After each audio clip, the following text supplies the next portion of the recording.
Now, when I say that we all have up-leveled, everybody has up-leveled a notch in their consciousness, right?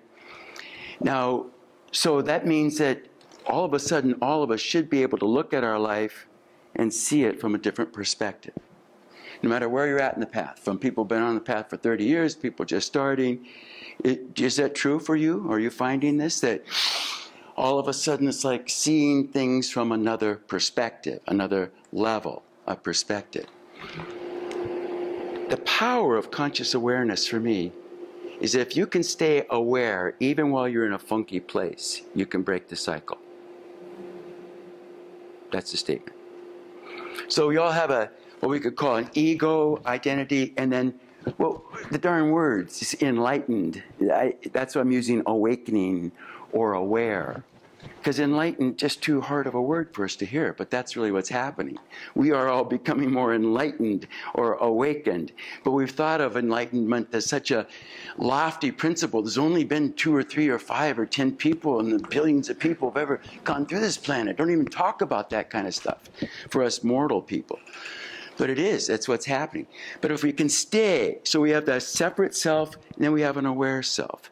We have our separate self. When I leave here tonight, I don't go wander around. I have an ego. I know where to go home. That's healthy.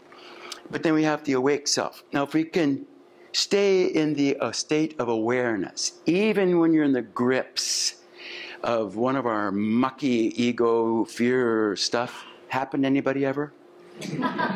Like several times a day, right? I mean, that's not unusual. One of my favorite sayings about enlightenment is you bob in and out of enlightenment. You know, enlightened today, asshole tomorrow. It's not permanent state. We bob in and out. We go into the experience the next day. How did I be such a jerk again? I was a pretty good guy yesterday. Well, these are the things that we want to watch with this, right? We want to become aware. But so you're going along, and if you can stay aware, even while you're in the midst of one of your fears, anxieties, but you're staying in your place of a conscious awareness, what does that mean? That just means being able to see that you're there, right? That breaks the cycle.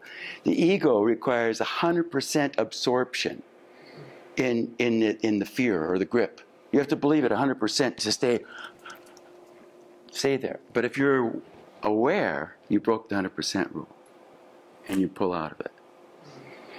Now, if we stay in awareness, we should be able to start watching also. What I like to do is, well, what specifically, since that happened pretty quickly, what specifically was I doing and or thinking, but it was always what I was thinking, that I was fine and I'm not? What did I start thinking about that? If we watch, it's not random. Right? It's very specific. You know, every time I start thinking like that, I feel like hooey. There'd be a good thought here. There'd be a good message here, right? Maybe don't think like that. I try to put up a psychic roadblock, if you will, in my mind. And like, no. Just that if you want to stay centered, your own inner psyche will tell you. And what we're learning is that, you know, that thoughts have an energy with them, an emotional energy with them.